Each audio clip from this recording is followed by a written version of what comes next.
Good evening, नमस्कार।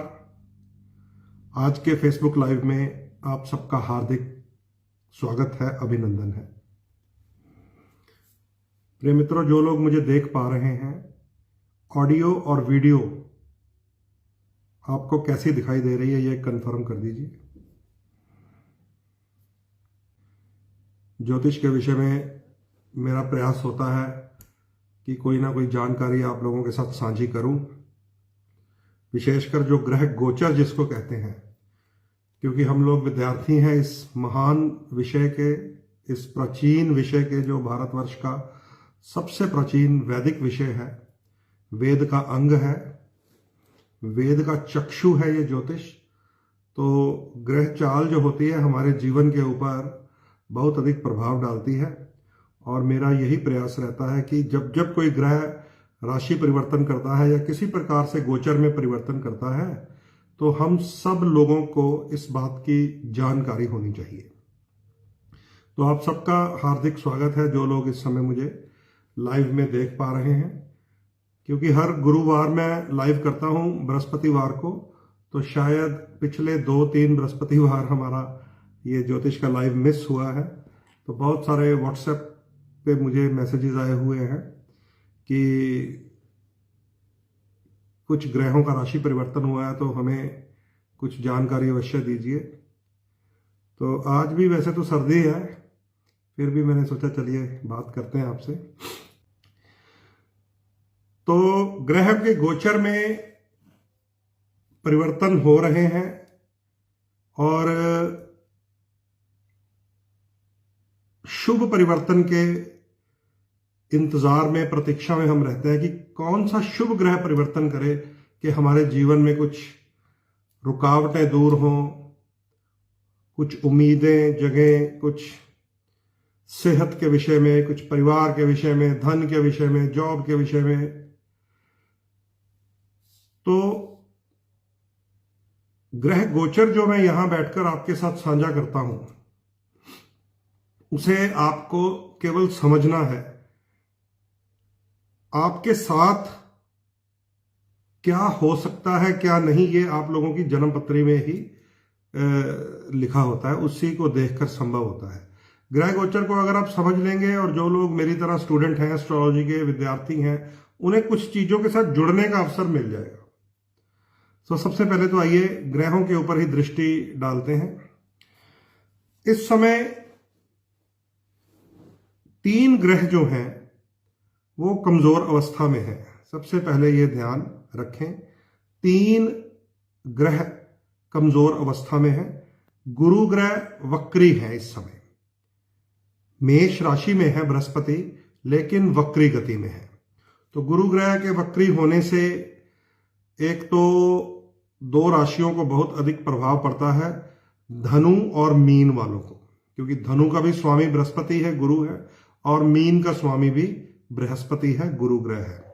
और वैसे बृहस्पति ग्रह अगर वक्री हो जाए तो पूरे संसार को भी असर आता है, क्योंकि ये फाइनेंस का कारक ग्रह है, हमारे बुजुर्गों का कारक ग्रह है, हमारी अपनी सेहत में भी हमारे फेफड़ों का कारक ग्रह है। हमारी जो सांसों की प्रक्रिया चलती है बृहस्पति से चलती है, लीवर का कारक है।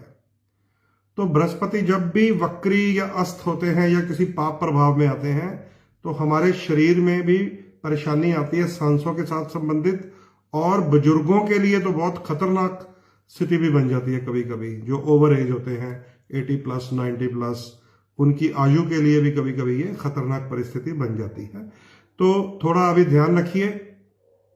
31 दिसंबर तक संध्या तक देवगुरु बृहस्पति अभी वक्री चलेंगे, और मैं सोचता हूं शायद इसी के प्रभाव से कहीं कहीं थोड़ी थोड़ी आवाज आती है अभी वायरस की,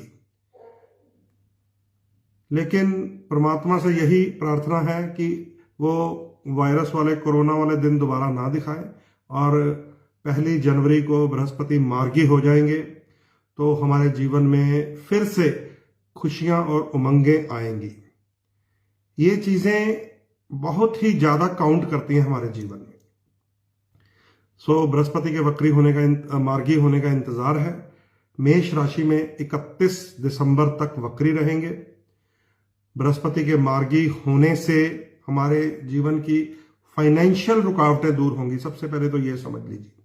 कई बार हमारे पास बहुत सारे लोग प्रश्न लेकर आते हैं कि हमने लोन अप्लाई किया हुआ है, उसमें ही रुकावटें आ रही हैं। तो उसमें भी बैंकिंग सेक्टर में भी देवगुरु बृहस्पति का बहुत बड़ा रोल होता है।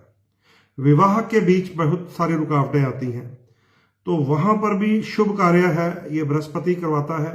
तो बृहस्पति के वक्री होने से कहीं ना कहीं कोई ना कोई बाधा आती है।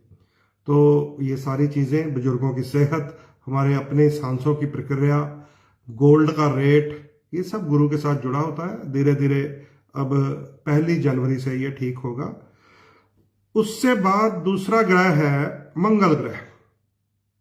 मंगल ग्रह इस समय अस्त अवस्था में है, धनु राशि में गोचर कर रहे हैं। आज ही धनु राशि में गोचर किया मंगल ने, वृश्चिक से निकलकर। मंगल ग्रह सेनापति को कहा गया है देवताओं के। मंगल ग्रह हमारे शरीर के अंदर रक्त का कारक है, हमारे उत्साह का कारक है, हमारे पराक्रम का कारक है। तो मंगल ग्रह जब भी अस्त होता है तो कहीं ना कहीं हमारे अंदर शरीर में रक्त के प्रवाह में कोई ना कोई कॉम्प्लिकेशन आ जाती है। बहुत सारे लोगों की, किसी की हमें आवाज आती है कि ब्लड प्रेशर हाई होता है, तो वो भी मंगल ही करवाता है, क्योंकि ये अग्निकारी ग्रह है। कईयों का आता है कि ब्लड प्रेशर लो है, तो वो भी मंगल ही है। जैसे आजकल अस्त है तो धीमापन आ जाता है।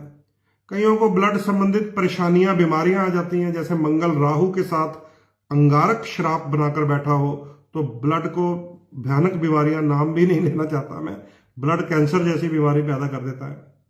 मंगल और शनि जब मिलते हैं तो मंगल हमारे शरीर का रक्त है, शनि लोहे को बोला गया है, तो चोट, एक्सीडेंट, ऑपरेशन का कारक बन जाता है। ये सारी चीजें हमें सीखते रहना पड़ेगा साथ साथ में। लेकिन मंगल अभी अस्त हैं, 17 जनवरी 2024 तक अस्त रहेंगे। हालांकि धनु राशि में गोचर कर रहे हैं। और मंगल अस्त का प्रभाव भी मैं अपने आसपास देखता हूं कि युद्ध की जो न्यूज आ रही थी, है ना, एक तरफ तो इजराइल फिलिस्तीन वाले और दूसरी तरफ रशिया का जो युद्ध चल रहा है, एकदम तेज आने वाली जो खबरें हैं वो मंगल अस्त होते ही, अब न्यूज चैनल भी उनको अधिक ज्यादा महत्वता नहीं देते, तरजीह नहीं देते। ये सब ग्रहों का प्रभाव है। उधर कुछ ना कुछ चल रहा है, लेकिन इतना तेजी से नहीं चल रहा कि वो हमारे ऊपर कोई प्रभावशाली ढंग से हमें प्रभावित कर सके। तो इसका मतलब होता है अस्त है मंगल। जब अस्त होता है मंगल तो शरीर के अंदर थोड़ी लेजीनेस आ ही जाती है। और मंगल क्रोध का भी कारक है। मंगल जब ऐसे अस्त होता है तो बहुत सारे लोगों को मैंने देखा शांति से चल रहे होते हैं। तो वैसे तो अच्छी बात है, शांति से चलना चाहिए, लेकिन मंगल का जो पराक्रम है, जो शौर्य है, उसका भी बहुत अधिक महत्व होता है। तो 17 जनवरी तक मंगल अस्त रहेगा। मंगल अस्त रहने से, क्योंकि हम सबको ब्लड संबंधित प्रभाव तो आता है, लेकिन 2 साइन जो हैं, एक है मेष राशि और एक वृश्चिक राशि, जिनका स्वामी ही मंगल है, वो तेजहीन हो जाते हैं। लोग वो थोड़े सुस्त पड़ जाते हैं, ढीले पड़ जाते हैं, नरम पड़ जाते हैं, वृश्चिक वाले और मेष वाले। सो अगर आपको वृश्चिक वाले या मेष वाले स्लो दिखाई दें, ढीले ढाले से दिखाई दें, तो समझ लीजिए मंगल अस्त का प्रभाव है। उनमें से एक वृश्चिक लगन तो आपके सामने बैठकर बोल ही रहा है। ठीक है। तीसरा ग्रह जो इस समय कमजोर अवस्था में है, मैं समझता हूं, वो है बुध ग्रह। बुध ग्रह वक्री और अस्त एक साथ चल रहे हैं। आज जब हम बात कर रहे हैं तो बुध ग्रह 28 तारीख को उदय हो गए हैं। अब बुध ग्रह 28 को ही आज उदय हो गए हैं। एक तो ये अच्छी बात है कि बुध ग्रह उदय हो गए हैं। वक्री से मार्गी अब बुध ग्रह कब होंगे? 2 जनवरी को, तो और भी अच्छा हो जाएगा। बुध ग्रह का संबंध व्यापार के साथ है, वाणी के साथ है, बुद्धि के साथ है, ट्रेडिंग के साथ है, स्टॉक एक्सचेंज के साथ है।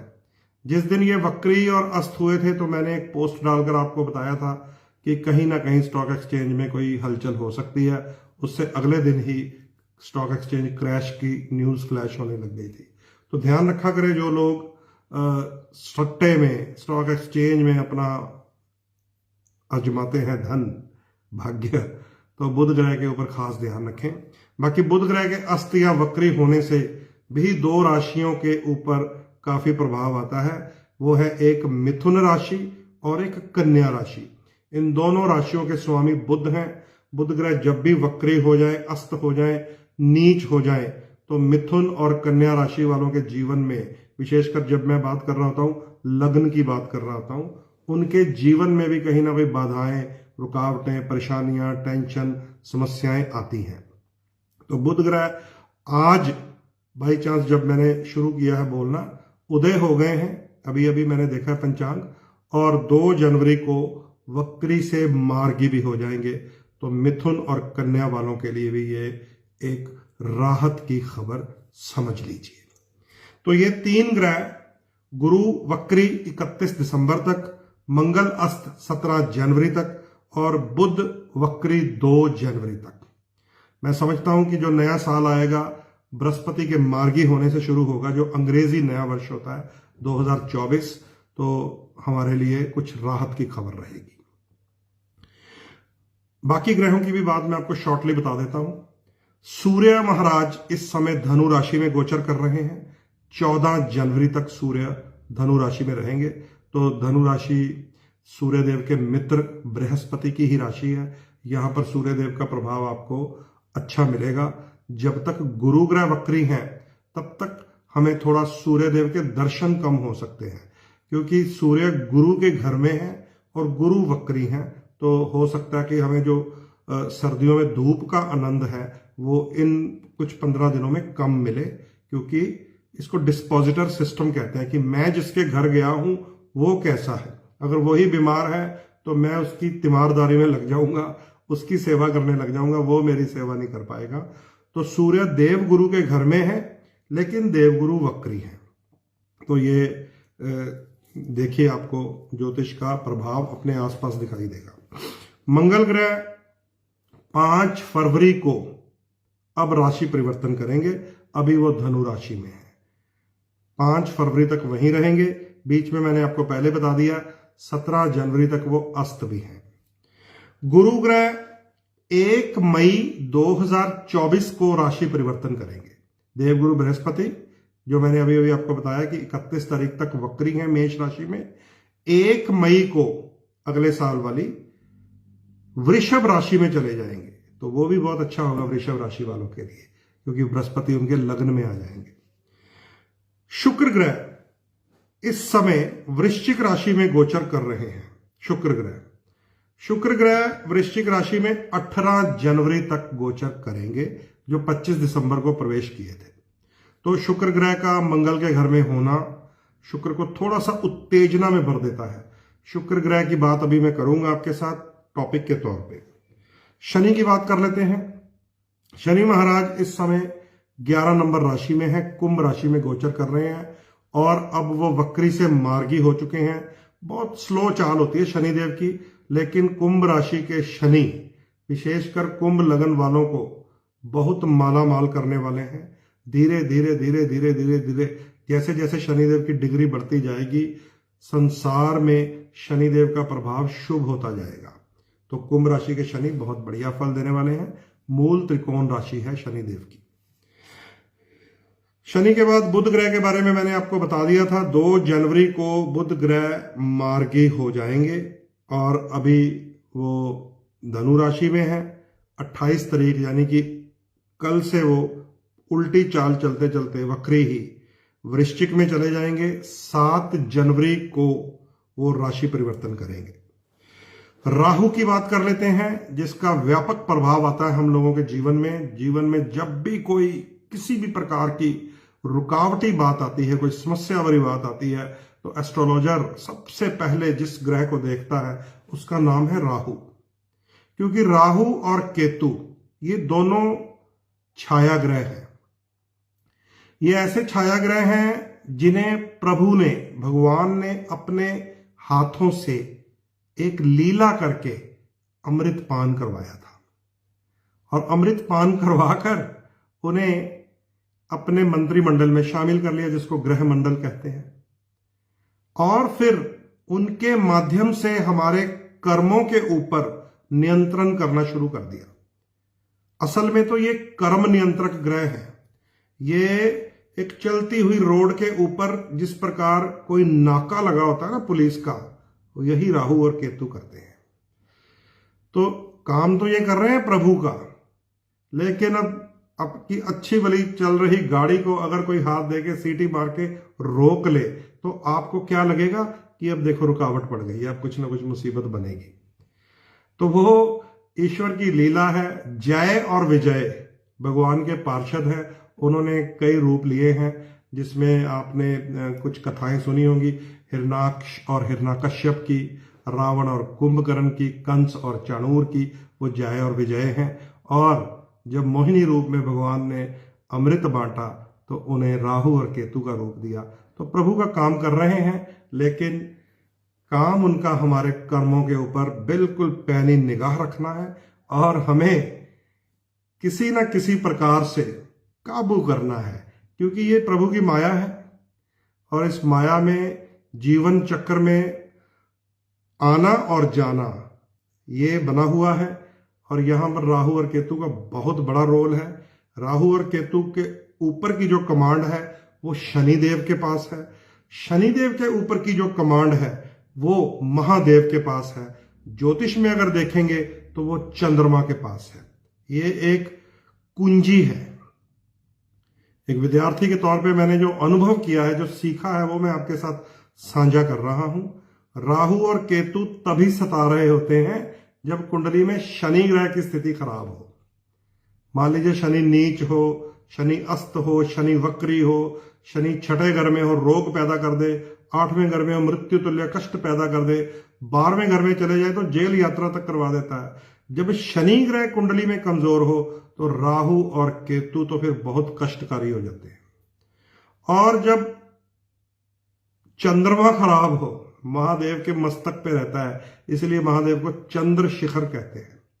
अगर कुंडली में चंद्रमा कमजोर हो, नीच हो, खराब हाउसेस में हो, जिसे 6, 8, 12 कहते हैं, खराब ग्रहों के साथ गोचर कर रहे हो या कुंडली में बैठे हो राहु केतु के साथ चंद्र ग्रहण में, तो भी फिर शनि का भी बुरा फल मिलता है और राहु केतु भी अपना जो प्रभाव दिखाते हैं वो हमारे जीवन में संघर्ष के रूप में सामने आता है। तो यह है राहु और केतु कहाँ है, मैं बता देता हूं। किनके लिए परीक्षाएं ले रहे हैं, किनको संघर्ष में डाल रहे हैं? मीन वालों को। मीन लगन में राहु का गोचर है, यानी कि मीन राशि में राहु का गोचर है। मीन लगन में ये इस समय गोचर कर रहे हैं। 30 अक्टूबर को ये मीन राशि में प्रवेश कर गए थे राहु, और 18 महीने यानी कि 1.5 साल राहु ग्रह मीन राशि में ही रहेंगे। थोड़ा सा ध्यान से, ये पुलिस का नाका होता है। इसी प्रकार केतु देव, राहु अगर कटा हुआ सर है तो केतु नीचे वाला धड़ माना गया है, पांव माना गया है। तो केतु महाराज भी जिस राशि में प्रवेश कर जाते हैं उनके जीवन में फिर बहुत सारा संघर्ष ले आते हैं। इस समय वो कन्या राशि में आ गए हैं। केतु पैर को बोला जाता है। कन्या राशि वालों के पैर में चक्कर, बस ये समझ लीजिए, क्योंकि मैं लगन के साथ प्रेडिक्शन कर रहा होता हूं, मैं कभी भी चंद्र राशि मून साइन नहीं बोल रहा होता। तो कन्या लग्न जिनका है वो थोड़ा सा उलझे रहेंगे कई प्रकार के कामों में। एक काम को पूरा करेंगे, वाइंड करेंगे, दूसरे काम में उनको परेशानी शुरू हो जाएगी, उसको हैंडल करने की कोशिश करेंगे, तीसरा काम शुरू हो जाएगा। ये केतु करवा रहा होता है। तो केतु भी 1.5 साल कन्या में ही गोचर करेगा। राहु कहां गोचर करेंगे?